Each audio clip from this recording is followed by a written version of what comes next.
Hello po, sa magandang araw po sa ating lahat, and kumusta po kayo? Sa lahat po ng Taurus na nandirito po, welcome po sa channel po natin, and thank you for subscribing, thank you for being here. Maraming salamat po sa lahat po ng comment nyo, no? I really appreciate that. Nakakatulong po kayo maigi po sa channel po natin. Anyways, Taurus po ngayon, November 18, 2025 po, araw po ng Martes, and this is Tawas number 13. This is Tawas number 13, no? So, kumusta po kayo? So, ngayon guys, no, meron po tayong I will use 3 decks. So, hindi lang po ito sakit ang titingnan natin. Diretso na po tayo kung ano po talaga ang nangyari sa atin. And I will use White Rider Gold, and ito pong Lenormand po natin. So, thank you very much sa lahat po na nandito. Let's begin by praying. Pakisabay na lang po ninyo ako and pakinggan po natin para kahit paano po kung ano po nararamdaman ninyo is magiging okay po siya, or at least po paunti-unti pong mawawala. Okay, let's open our hearts, our mind, and buksan po natin ang ating isipan.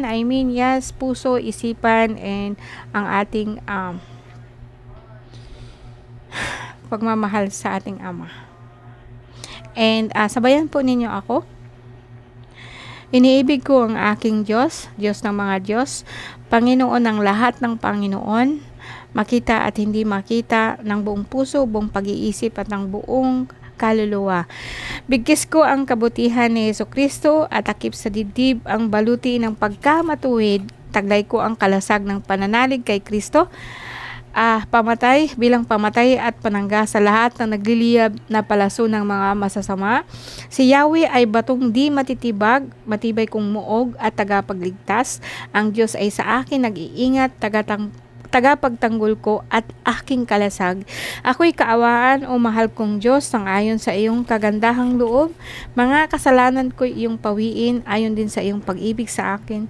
Sa lahat ng masasama, o Diyos ko, ako'y ipaglaban. Sa kuko ng mga mababagsik, huwag mo akong pabayaan. And sa pamagitan po ng 4 na pangalan ng Ama, which is Yad-Heh, Vav-Heh, declaring His love, His protection to cover all of us. And basbasan mo din po ang lahat po ng mga nakikinig, pamilya namin, mga mahal namin sa buhay, iligtas mo po sila sa lahat po ng masasama. Alright, so ngayon guys, no, Taurus, April 20 hanggang May 20. Tingnan natin kung ano po nangyari po sa atin. Taurus, April 20 to May 20. Taurus. April 21 hanggang May 20.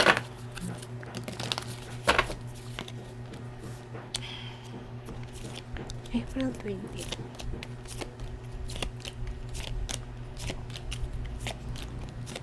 Okay, we have 9 cards here, no? Okay guys, sa inyo, sa lahat po ng mga nandito po ngayon, Taurus, no, ang pinakasentro ng card mo is the family, happiness, pamilya mo, iniisip mo kung ano pong gagawin mo.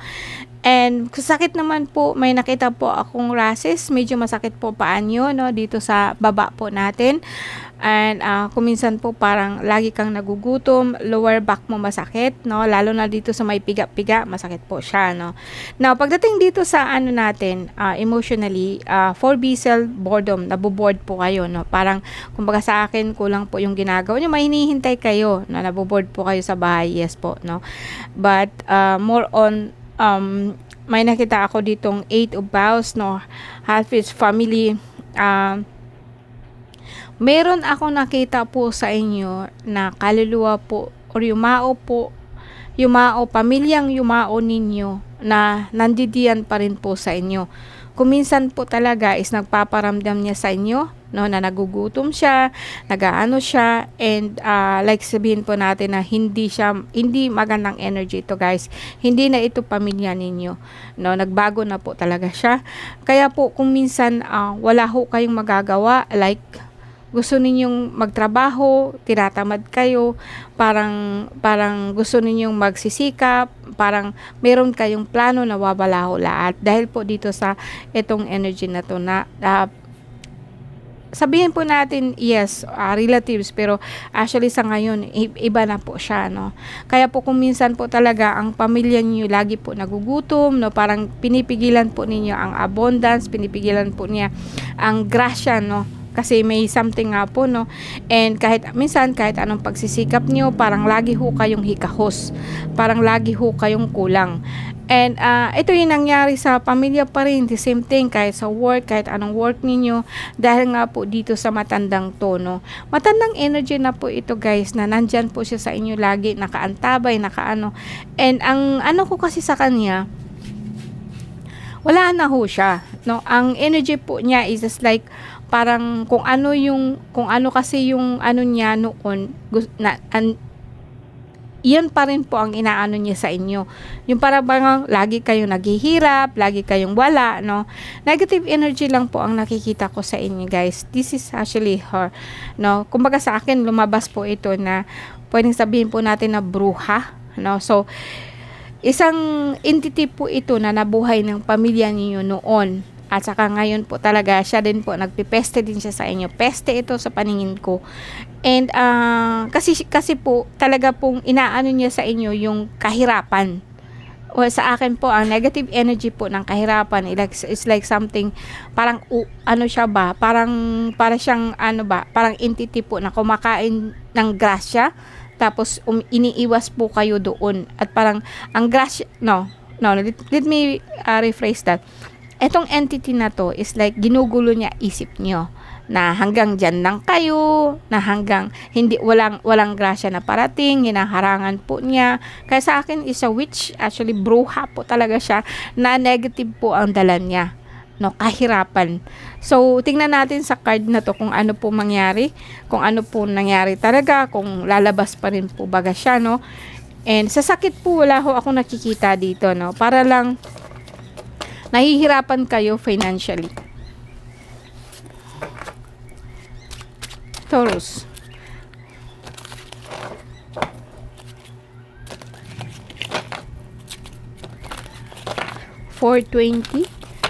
April 20 hanggang May 20.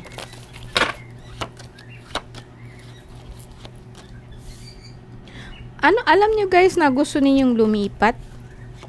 Patay po ang dala niya. Okay, itong bruha na to, o sabihin po natin, negative energy po siya na nabuo noon. I will call her bruha na lang po para mas madali, no? And sa ngayon, guys, parang balak ninyo sanang umalis, balak ninyong lumipat, balak ninyong bumili po ng sasakyan. Gusto po ninyo talaga makaalis, pero talaga pong hindi po, no?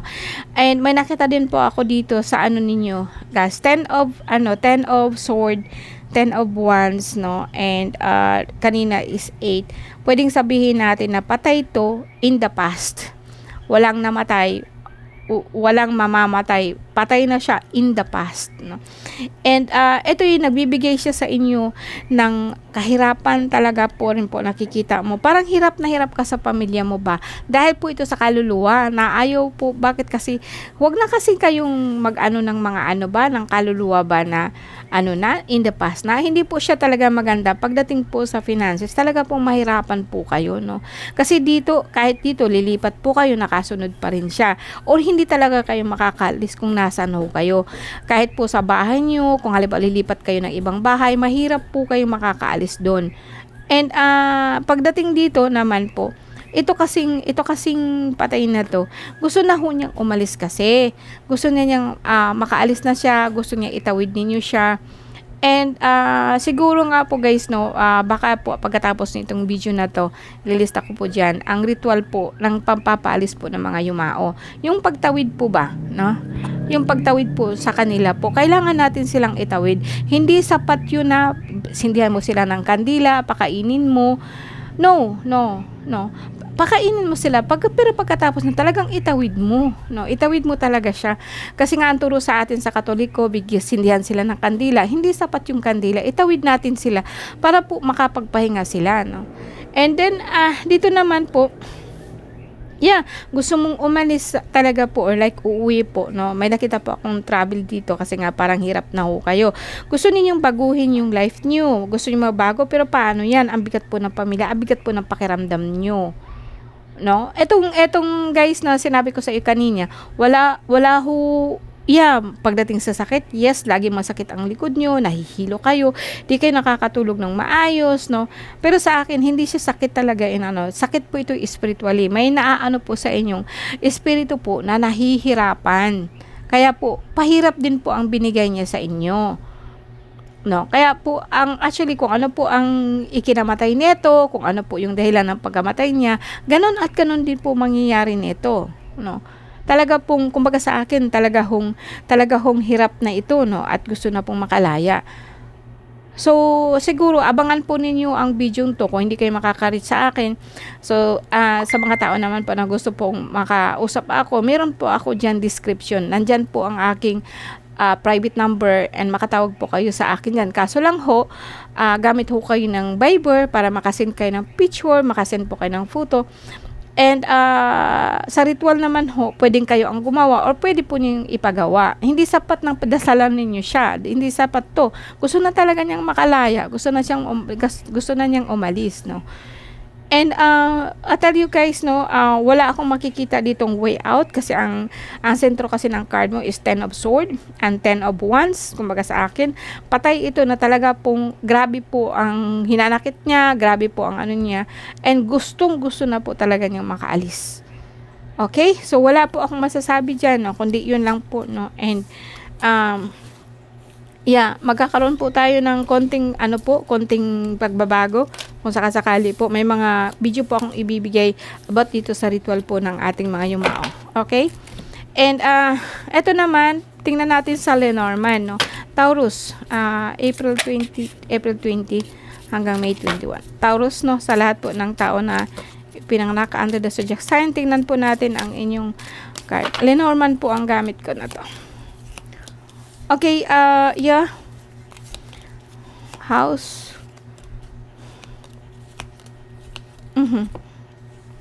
Okay talaga guys, wala akong nakita sa inyo na major na sakit ba, no?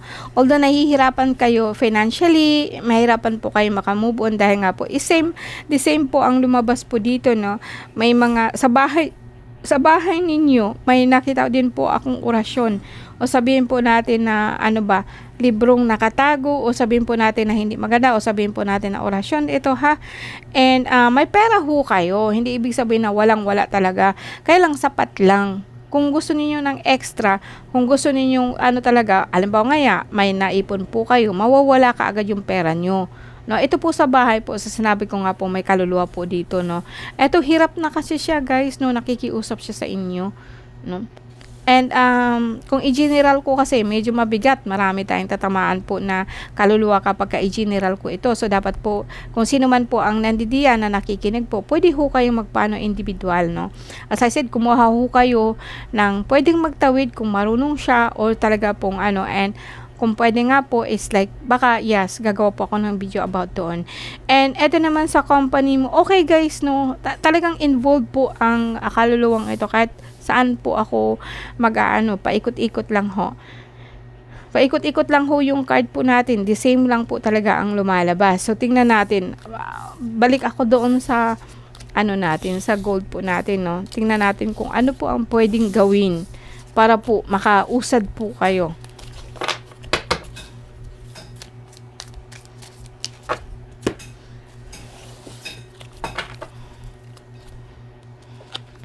Okay, Taurus, no.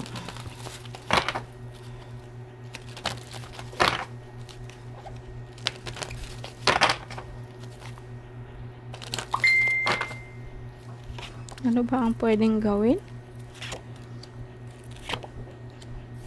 Okay, guys, ito sinabi ko nga baga sa inyo is yumao to.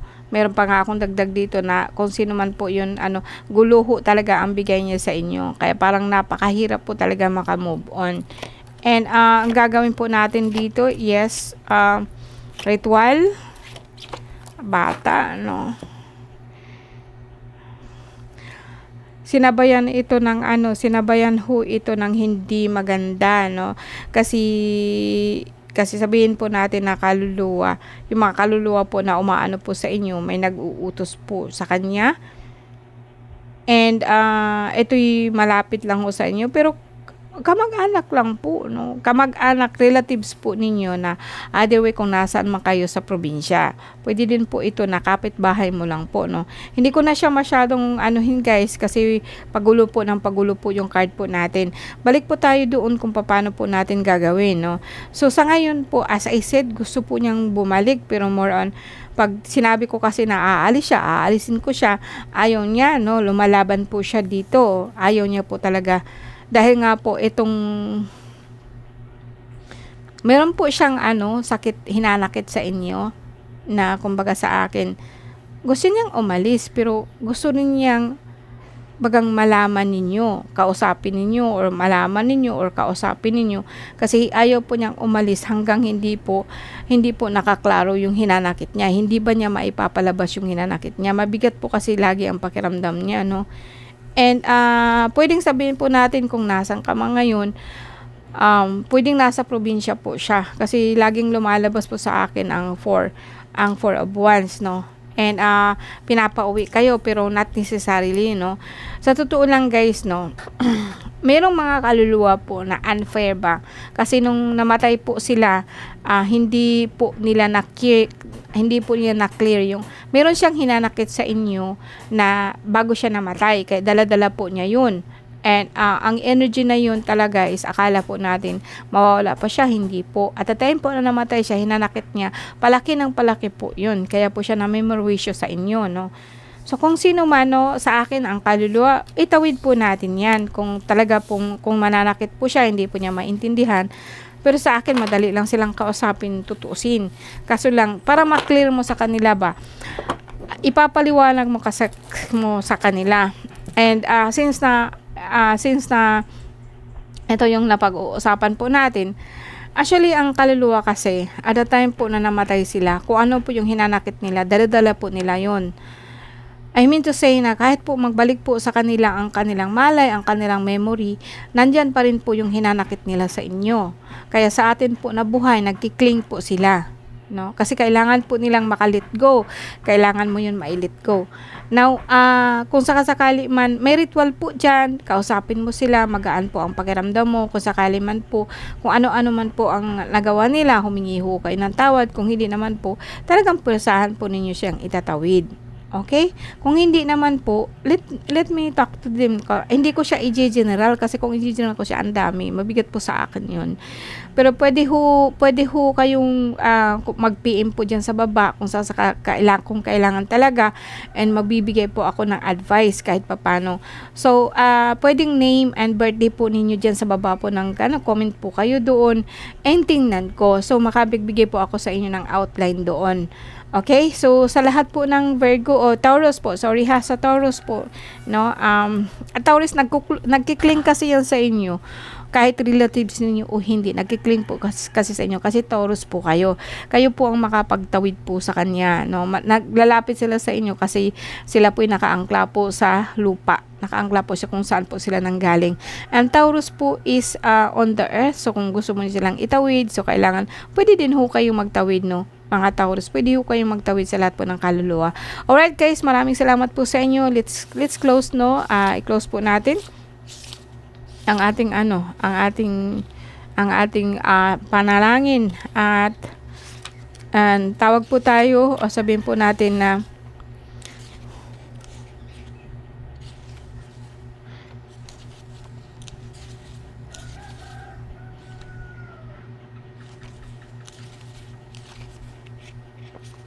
okay, let's begin, no? Sa lahat po ng mga Taurus po na nandito po ngayon, sabayan po ninyo ako, orasyon po ng San Benito, no? So, lahat po ng Taurus, okay, Cruz Sancti Pater Benedicto, ius in obito nostro presentia muniamor, Cruz Acta sit mihi lux, ng Draco sit mihi dax, Badi ritro satana, nung consuadis mihi vana, sunt malaki libas, ifsi binina bibas. Amen. Sa lahat po na nandito po, sa lahat po ng mga espiritong hindi po nakikita, no, tinatawid ko po kayo sa ngalan po ng Ama, ng Anak at ng Espiritu, and nawa po magkaroon po kayo ng liwanag po, no, and makakabalik po kayo kung nasaan, or makakabalik or makakaalis po kayo kung saan po kayo dapat po mapunta. Maraming salamat po sa inyo guys, and magandang araw po sa ating lahat. Bye bye po, Taurus.